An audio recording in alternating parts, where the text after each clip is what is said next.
Hola, estamos aquí con Guillermo. Tenemos un par de preguntitas para ti. La primera, pues por fin te hemos traduciendo y además con Revisora, que es un lujazo. Y a ver, de esas 25 páginas de información general sobre el proyecto, ¿realmente cuántas te leíste? A ver, debo decir que no están ahí para que te las leas como un libro, sino que están ahí para que las consultes en caso de necesidad. Entonces, si no existieran, si no estuvieran, es información que no tendrías. Entonces, lo importante para mí, ellos tampoco saben desde el punto de vista de traducción en cada lengua qué es relevante, qué no.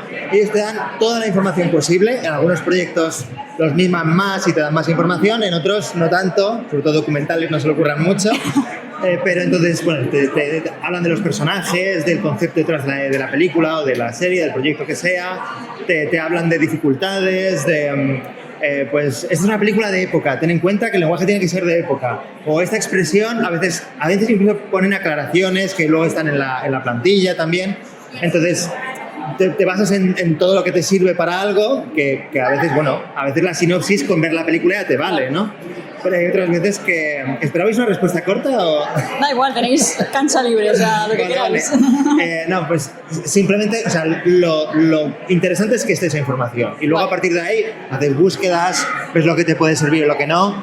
Por poner un ejemplo, a veces te ponen hasta la partitura de una canción que sale en la película, en este caso no, porque no había canciones dobladas, pero que está pensado para el doblaje. Eso a mí no me sirve.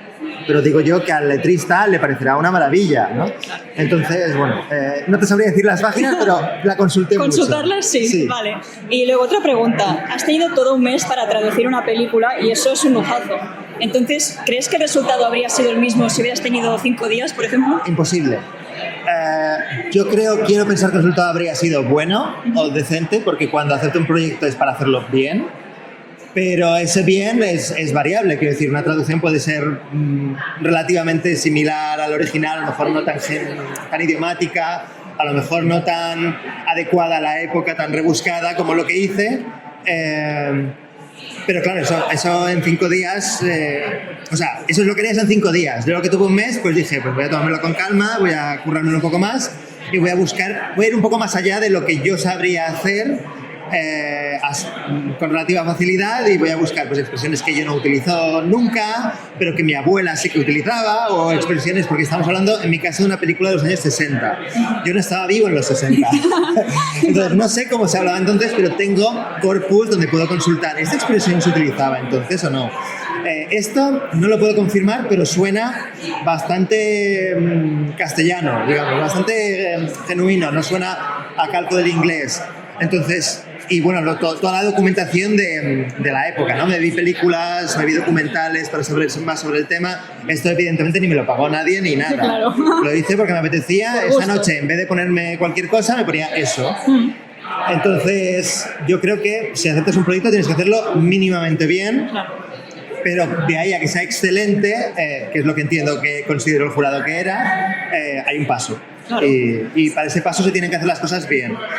Un mes, a lo mejor un mes no, 2 semanas, a lo mejor podría haber hecho un trabajo igual similar. Habría dejado al lado otras cosas y me habría centrado en esto. Pero bueno, un mes es maravilloso, claro. Bueno, en todo caso, lo que decías, el jurado lo consideró como un excelente proyecto y por lo tanto, pues enhorabuena por haber estado nominado y muchas gracias. Muchas gracias. Nuestra colaboración durante el periodo de votación es la base para que podamos celebrar esta gala. Así que millones de gracias y a seguir votando.